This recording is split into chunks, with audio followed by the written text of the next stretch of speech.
তার বন্ধুরা, আপনাদের সবাইকে এসবি বিনামালির চ্যানেলে স্বাগত জানিয়ে শুরু করছি আজকে এই রেসিপি।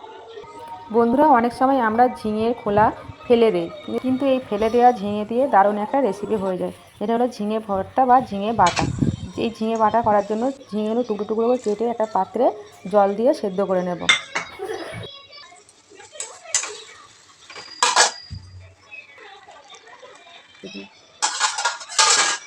ঝিঙের খোলা সেদ্ধ হয়ে গেছে, নামিয়ে নেব।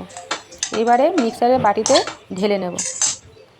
এবারে কাঁচা লঙ্কা, রসুন আর লবণ দিয়ে গ্রেট করে নেব। এবার কড়াইতে তেল দেব, দিয়ে পেঁয়াজটা ভেজে নেব। পেঁয়াজ লাল লাল করে ভাজা হয়ে গেছে, পেঁয়াজটা তুলে নেব।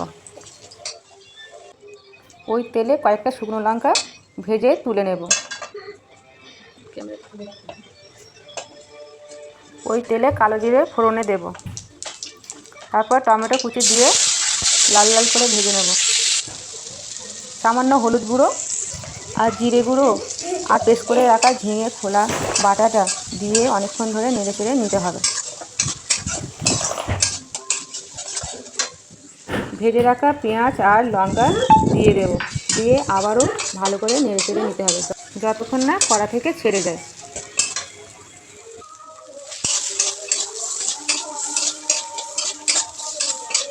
ঝিঙের খোলা ভর্তা রেডি হয়ে গেছে, আমি এবার নামিয়ে নেব।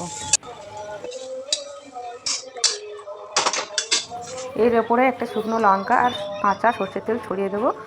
আমাদের গরম ভাতের সঙ্গে পরিবেশন করার জন্য রেডি। বন্ধুরা, ভিডিওটা ভালো লাগলে লাইক ও কমেন্ট করে জানাবেন। আর যারা আমার চ্যানেলে নতুন আছেন তারা সাবস্ক্রাইব করবেন, আর যারা ফেসবুকে দেখছেন তারা ফলো করবেন।